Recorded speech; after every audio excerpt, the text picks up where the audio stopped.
이론은 그 무엇보다 멋있지만 실행에 옮기기 전까지는 쓸모없는 것들입니다. 지금 가장 중요한 거는 당장 자리에 일어나서 무언가를 하는 것이죠. 현재 소유할 수 있는 부동산을 보고 그것을 몸으로 느끼고 습득해서 자본주의 세상에서 소유를 통해 경제적 자유를 만드셨으면 좋겠습니다.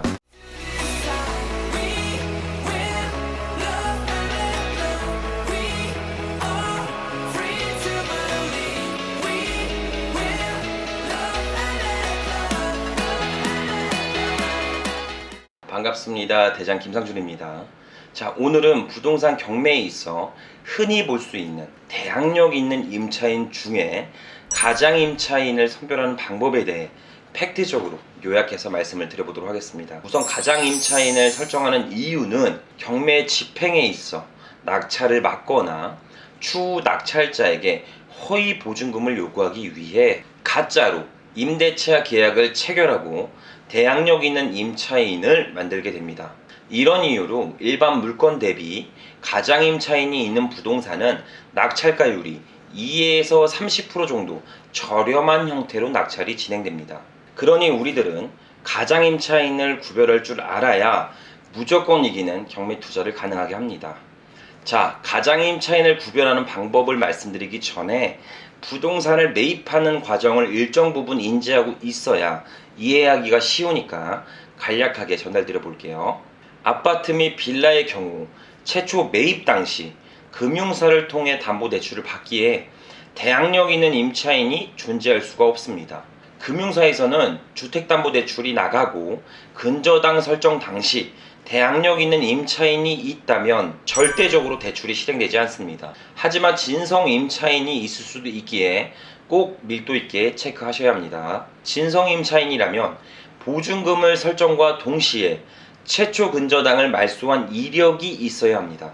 즉, 임차인의 보증금을 대출로 갚고 임차인을 1순위로 올리는 작업이 등기부에 표시되어야 한다는 거죠. 이런 것이 아니라면 가장 임차인이며 설령 진성 임차인이더라도 보증금액은 소액 임차인 범위 안에 설정하고 월세로 계약한 임차인입니다. 만약 대항력 있는 임차인이 있는데 담보대출이 실행됐다면 금융사 직원의 치명적인 실수로 발생되게 되는 것입니다. 이런 경우는 극히 드문 케이스니까 그냥 없다고 생각하시면 좋을 것 같습니다. 즉, 최초 근저당 설정일보다 빠른 임차인이 있다면 가족이거나 무상 임차를 하고 있는 점유자라고 보시면 됩니다. 자, 반대로 이런 경우는 진성적인 대항력 있는 임차인입니다. 근저당 설정이 아예 없고 대항력 있는 임차인만 있는 경우, 즉 전세 보증금을 안고 주택을 매입한 경우가 되겠죠.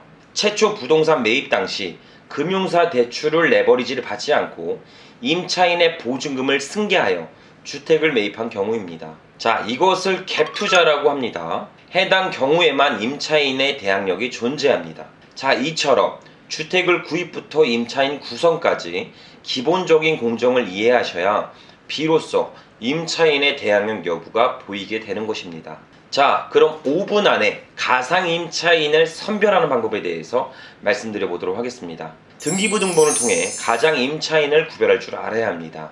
등기부를 볼 때는 유효한 권리사항만 표기된 항목만 보지 마시고 말소된 권리사항 전체를 확인하셔야 합니다. 전체적인 권리사항에 현 소유자의 주소를 제일 먼저 확인해 보셔야 돼요. 즉, 임차인과 채무자가 한 집에 거주 중이라면 가장 임차인인 확률이 더욱 높아집니다.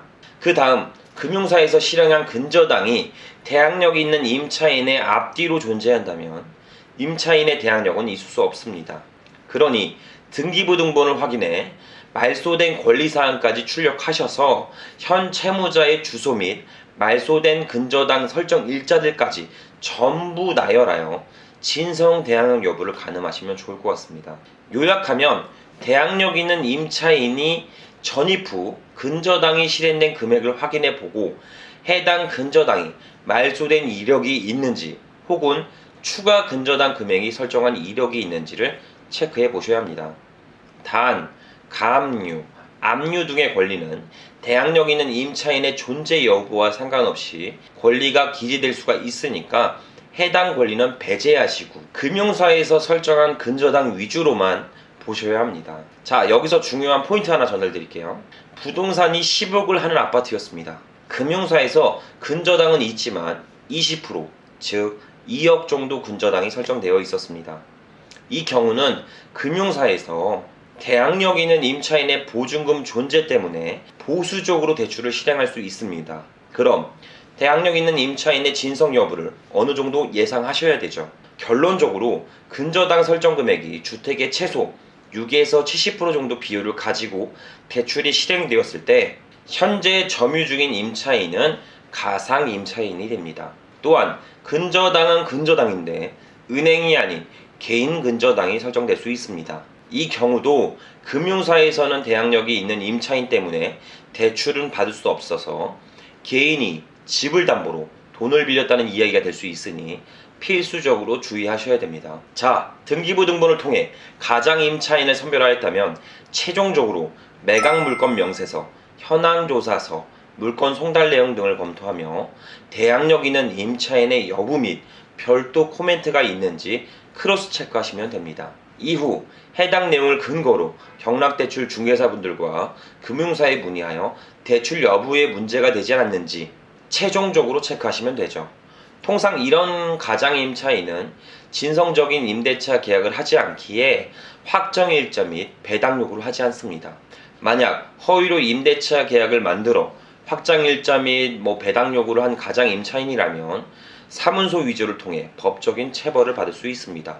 자, 여기까지 손품으로 가장임차인을 선별하였다면 최종적으로 근저당 실행된 금융사 문의 및 임장활동을 통해 재차 확인 후 경매 투자를 진행한다면 무조건 이기는 투자가 가능해집니다. 오늘 내용 참고하셔서 무조건 이기는 경매 투자를 하셨으면 좋겠습니다. 제가 이렇게 실전 투자 노하우를 매번 전달드리고 있습니다. 우리 시청자분들 중에 어느 누군가는 이론에만 그치는 반면 다른 누군가는 실행에 옮기고 있죠. 이론은 그 무엇보다 멋있지만 실행에 옮기기 전까지는 쓸모없는 것들입니다. 지금 가장 중요한 거는 당장 자리에 일어나서 무언가를 하는 것이죠. 현재 소유할 수 있는 부동산을 보고 그것을 몸으로 느끼고 습득해서 자본주의 세상에서 소유를 통해 경제적 자유를 만드셨으면 좋겠습니다. 오늘도 긴 영상 시청해주셔서 감사드리며 앞으로도 보다 양질의 영상으로 부탁드리도록 하겠습니다. 감사합니다.